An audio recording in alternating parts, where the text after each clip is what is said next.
Bonjour à toutes et à tous, bienvenue dans Art et Marché, votre émission hebdomadaire consacrée au marché de l'art. Pour l'actualité de la semaine, la maison de vente aux enchères Christie's a mis en vente une toile de Jean-Siméon Chardin, le melon entamé. Nous sommes allés découvrir la toile et interroger Pierre-Étienne, directeur international des tableaux anciens chez Christie's. Pour l'interview de la semaine, nous nous intéressons à la manière dont les acteurs du marché de l'art peuvent s'engager. Nous recevons Marine von Schönbeck, qui est cofondatrice de Thanks for Nothing et qui met en relation le monde de l'art et le monde des associations. Merci à vous toutes et tous qui nous rejoignez. Tout de suite, c'est Art et Marché. Alors que le Louvre a fait l'acquisition il y a quelques mois du panier de fraises des bois de Jean-Siméon Chardin, un nouveau tableau de l'artiste vient d'entrer sur le marché de l'art. Nous nous sommes rendus chez Christie's pour découvrir l'œuvre et nous avons interviewé Pierre-Étienne, qui est directeur international des tableaux anciens chez Christie's. Alors c'est une grande chance de pouvoir travailler sur un tableau de cette importance. En fait, c'est un des derniers chefs-d'œuvre, un des plus grands chefs-d'œuvre de Chardin à rester en main privée. C'est une œuvre tout à fait majeure parce que c'est un tableau qui date de la période de maturité de Chardin. Ici, c'est donc un tableau qui s'appelle Le Melon entamé et qui est extrêmement célèbre dans son œuvre par son sujet, par son titre aussi. C'est un tableau qui nous parle d'équilibre, tout simplement. D'abord simplement par cette tranche qui est posée sur ce melon et qui elle-même est en équilibre, mais c'est un équilibre qui va au-delà de ce simple rapport physique entre les objets. C'est un équilibre qui est un équilibre de la composition, un équilibre de forme. C'est un moment où on sent que l'artiste a travaillé justement le placement de différents objets, le rapport des formes les unes par rapport aux autres, pour créer justement ce sentiment d'équilibre parfait. Le rapport d'ensemble à tout ça, finalement, c'est le format. C'est ce côté circulaire, ce côté ovale. Et puis on est un peu le spectateur qui est en train de regarder par ce petit trou de serrure, finalement, un moment presque volé, un moment extrêmement simple, juste un petit moment de poésie picturale. Des événements comme celle-ci, comme l'entrée au Louvre d'une nature morte extrêmement célèbre aussi, qui est le panier de fraises, avec un appel au public, donc une sensibilisation du public pour un sujet qui est la nature morte, pour un peintre qui est Chardin, et je rajouterais pour une période qui est le XVIIIe siècle. Le fait d'avoir en fait un élan national, justement, montre à quel point le public est intéressé, s'approprie le sujet. Au-delà des conséquences sur le marché, évidemment, mais ça donne aussi l'occasion de promouvoir le tableau ancien en disant « arrêtez-vous ». Ici, on a une œuvre qui vient jusqu'à nous et qui a passé des siècles et qui a traversé le temps. Elle va continuer son parcours, c'est certain. Et sa destinée, c'est certainement, à terme, d'être accrochée dans une des cimaises les plus importantes d'un plus important musée au monde. Il peut rejoindre les collections internationales puisque le musée du Louvre a donné en fait la carte d'identité au tableau pour pouvoir sortir de France et sortir d'Europe. Ça vous plaît? Oui. Un tableau estimé entre 8 et 12 millions d'euros qui sera en vente le 12 juin prochain. Et tout de suite, on passe à l'interview de la semaine. Aujourd'hui, nous nous intéressons à la manière dont les acteurs du marché de l'art peuvent s'engager et Marine von Schönbeck, qui est cofondatrice de Thanks for Nothing, est avec nous. Merci beaucoup d'être présente en plateau. Bonjour Sybille. Alors tout d'abord, bien sûr, première question, est-ce que vous pouvez nous expliquer les missions de cette association Thanks for Nothing ?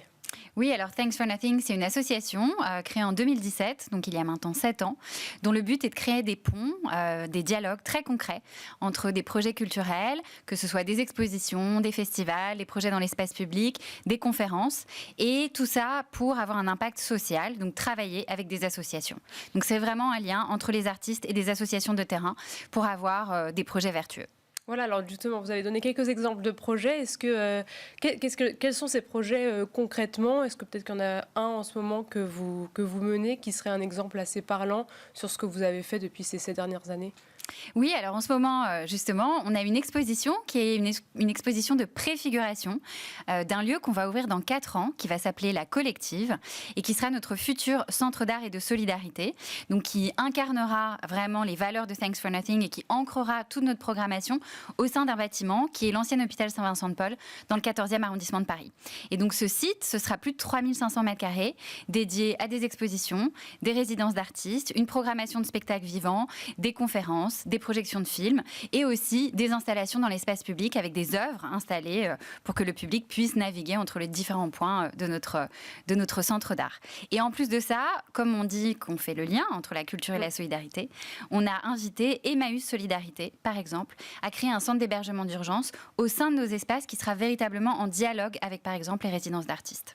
Et là, comment ça s'est passé pour travailler sur ce projet ? Est-ce que c'est un acteur du marché de l'art qui s'est tourné vers vous pour lancer ça, ou une association, ou c'est vous, en tant qu'intermédiaire, qui vous vous êtes ramifié comme ça dans les deux mondes? Alors pour ce projet, c'était un appel à projet de la ville de Paris. D'accord. Et en fait, il fallait répondre à des conditions très précises, associées avec un promoteur immobilier qui va s'occuper de toute la rénovation du bâtiment.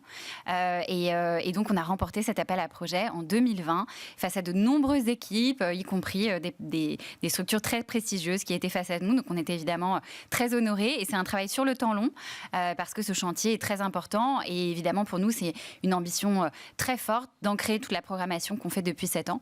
Et donc, je le disais, l'exposition qu'on fait en ce moment, donc qui a lieu dans le Marais, au 127 rue de Turenne, est une exposition dédiée aux pratiques artistiques et engagées d'artistes d'Amérique latine.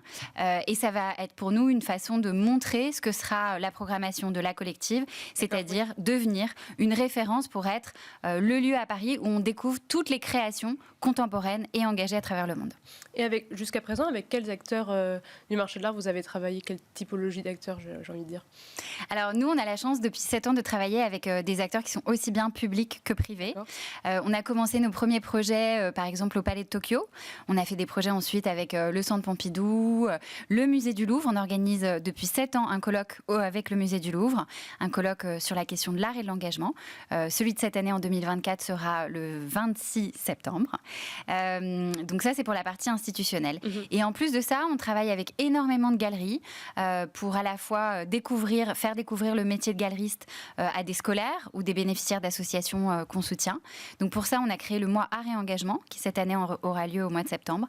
Et on emmène plus de 2500 jeunes, par exemple, à la découverte de galeries d'art, à la découverte aussi de ce qu'est le métier de galeriste, parce qu'en fait, c'est un métier très peu connu. C'est ça ce qui demande le plus, les galeristes, c'est d'essayer de faire de la vulgarisation de leur métier, ou il y a d'autres types d'engagement ou de liens qu'ils souhaitent créer avec leur public? Alors oui, les galeries sont évidemment très heureux qu'on puisse apporter des nouveaux publics, accompagner des nouveaux publics dans leurs espaces, mais on les sollicite aussi pour d'autres projets, donc bien sûr de démocratisation, je dirais, de la culture, mais aussi pour des projets très spécifiques qui concernent les galeristes ou par exemple les maisons de vente. Et c'est le cas quand on a fait des ventes aux enchères, par exemple pour soutenir des associations qui s'occupent de l'accueil des réfugiés ou des associations qui agissent sur le terrain environnemental, et ça a été le cas à 2 reprises pour Thanks for Nothing. Et en 7 ans, finalement, on a récolté plus de 3 millions d'euros qu'on a redistribués de façon globale à des associations très engagées sur le terrain, souvent grâce aux acteurs privés du marché. Et souvent, comment ça se passe pour choisir l'association? C'est vous qui proposez certaines associations, ou les galeries ou acteurs ont déjà en ligne de mire une association? Alors souvent, c'est nous qui travaillons à un projet un peu global, c'est-à-dire qu'on a rencontré des artistes qui ont envie de s'engager sur certaines causes. Nous, on a envie de réagir à l'actualité, à s'engager aussi en fonction des enjeux sociaux, politiques qui traversent notre société. Et donc, en fonction de ça, on arrive à trouver des associations, soit qu'on connaît, soit qu'on va rencontrer, et qui sont mobilisées pour le projet. Et donc, il y a effectivement, c'est souvent un mouvement qu'on fait nous vers les associations, mais depuis 7 ans, on a la chance d'avoir été très bien identifiés finalement maintenant auprès d'acteurs de la solidarité, et donc il y a aussi beaucoup d'associations qui s'adressent à nous en nous disant il nous manque de la visibilité, il nous manque des fonds, et on sait que la culture est un moyen exceptionnel pour parvenir à plus de visibilité, de nouvelles rencontres et possiblement des soutiens financiers nouveaux. Et donc nous, voilà, c'est vraiment ce pont et cette façon de travailler avec des artistes et je le disais, des acteurs publics et privés qu'on essaie d'offrir aux associations parce que c'est toujours des tribunes effectivement assez exceptionnelles pour eux. Et en termes de forme, je me mets à la place d'un acteur, une galerie ou une maison de vente aux enchères.